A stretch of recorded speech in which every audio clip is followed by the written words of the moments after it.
నిజామాబాద్ జిల్లాలో ఉష్ణోగ్రతలు బెంబెలెత్తిస్తున్నాయి. రోజు రోజుకి ఉష్ణోగ్రతలు మరింత పెరిగిపోతున్నాయి. ఉక్కుపోతతో జనాలు అల్లాడిపోతున్నారు. 43 డిగ్రీల దాటి ఉష్ణోగ్రతలు నమోదవుతున్నాయి. దీనిపై మరిన్ని వివరాలు మా ప్రతినిధి శ్రీకాంత్ అందిస్తారు. ఉష్ణోగ్రతలు మంట పుట్టిస్తున్నాయి. రోజు రోజుకి ఉష్ణోగ్రతలు పెరగడంతో జనాలు ఇబ్బంది పడుతున్నారు. ఎండ తీవ్రత ఎక్కువగా ఉండటంతో 10 గంటలు దాటితే అసలు బయటకు వెళ్ళాలంటేనే జనాలు భయపడిపోతున్నటువంటి పరిస్థితి. ఎండ తాపానికి ఇటు చల్లని పానీయాలను తీసుకుంటున్నారు. మనం చూడవచ్చు, నిజామాబాద్ పట్టణంలో ఉన్నాం. ఇక్కడ మెయిన్ రోడ్లో ఉన్నాం. ఎండకు ప్రజలు చెట్ల నీడను ఆశ్రయిస్తున్నారు. పూర్తిగా ఉదయం 8 దాటిందంటే ఉష్ణోగ్రతలు ఎక్కువ స్థాయిలో నమోదవుతున్నాయి. దాదాపు 42 డిగ్రీల ఉష్ణోగ్రతలకు పైగా నమోదవుతుండటంతో ప్రజలంతా ఇబ్బంది పడుతున్నారు. ఉదయం 8 గంటల నుంచి సాయంత్రం 6 గంటల వరకు ఎండ తీవ్రత ఎక్కువగా ఉంటుంది. సాయంత్రం వడగాలులతో ప్రజలు మరింత ఇబ్బంది పడుతున్నటువంటి పరిస్థితి. గురూజీ రామనారాయణ్ జీ ప్రపంచ ప్రఖ్యాత జ్యోతిష్యులు ఇప్పుడు మన హైదరాబాద్ లో ఎటువంటి సమస్యలకైనా తక్షణ పరిష్కారం చేయబడును. సంప్రదించండి 96651137 9000004357. ప్రస్తుతం ఇక్కడ ప్రజలు ఉన్నారు. సార్ చెప్పండి, ఎట్లా ఉంది ఎండలు? ఎండలు చాలా ముదురుగా ఉన్నాయి. ఎక్కడ బయటకు వెళ్ళడానికి చాలా భయపడుతున్నాం. బాగా ఎండలు ఉన్నాయి. ఎక్కడంటే ఎండలు గతంలో ఉన్నాయా, ఇప్పుడే ఉన్నాయా, ఎట్లా అనిపిస్తుంది? ఇప్పుడైతే చాలా ఎక్కువగా ఉన్నాయి. ఎక్కడికి వెళ్ళాలన్నా భయపడుతున్నాం. నిజామాబాద్ జిల్లాలో గత 2-3 రోజుల నుంచి ఉష్ణోగ్రతలు మరింతగా పెరిగాయి. 43 డిగ్రీలకు పైగానే నమోదవుతున్నాయి. సార్ చెప్పండి, कैसा है धूप? कैसा है? धूप तो बहुत है और वो पब्लिक तो बर्दाश्त नहीं कर रहा. वो घर में निकल रहा नहीं और पानी भी सप्लाई सही नहीं हो रहा. और म्यूनसिपाल्टी का धूप के बारे में धूप के बारे में बोलो तो बहुत धूप है. और इससे पहले ऐसा है क्या? इससे पहले समर में? इससे पहले तो ऐसा नहीं था. ये साल में बहुत धूप है.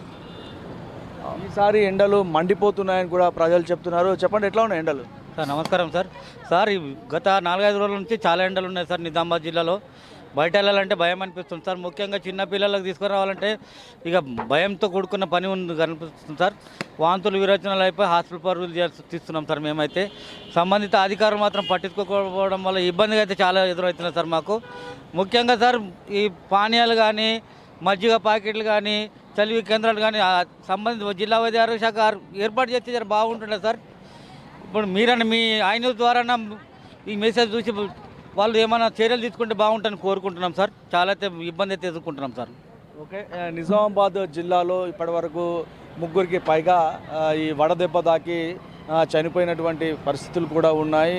మనం చూడవచ్చు, ఎండలో వెళ్ళేవారు చాలా ఇబ్బందులు పడుతున్నారు. ఇక బస్ ప్రయాణాలు కూడా ఈ ఎండ సమయంలో ప్రయాణాలు చేయొద్దని కూడా అధికారులు చెప్తున్నారు. ఇటు చూడవచ్చు మనం, ఇటు సోడాలు కావచ్చు, శీతల పానీయాలు కావచ్చు, ఇటు తాటి ముంజలు, ఎందుకంటే ఎండ వేడిమిని తగ్గించేందుకు ఉపయోగపడతాయని చెప్పేసి తాటి ముంజలు కూడా ఇక్కడ విక్రయిస్తున్నటువంటి పరిస్థితి. మొత్తానికైతే నిజామాబాద్ జిల్లాలో రోజు రోజుకి ఉష్ణోగ్రతలు తారాస్థాయికి చేరుతున్నాయని చెప్పవచ్చు. ఇక రానున్న 2-3 రోజుల్లో ఉష్ణోగ్రతలు మరింత పెరిగే అవకాశం ఉన్నట్టు వాతావరణ శాఖ కూడా హెచ్చరిస్తుంది.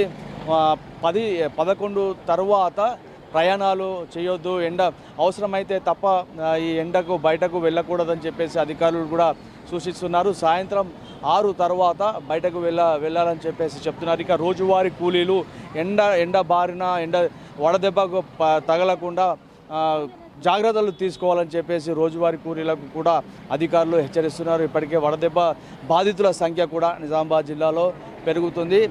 నీటి శాతాన్ని ఎక్కువగా తీసుకోవాలి, ఘన పదార్థాల కంటే ద్రవ పదార్థాలు ఎక్కువ తీసుకోవాలని చెప్పేసి ప్రజలకు ఇటు వైద్య అధికారులు కూడా సూచిస్తున్నారు. మొత్తానికైతే 42 డిగ్రీలకు పైగానే ఈ ఎండలు మండిపోతుండటంతో ప్రజలు జాగ్రత్తగా ఉండాలని చెప్పేసి అధికారులు అలాగే ఐ న్యూస్ కూడా కోరుతుంది.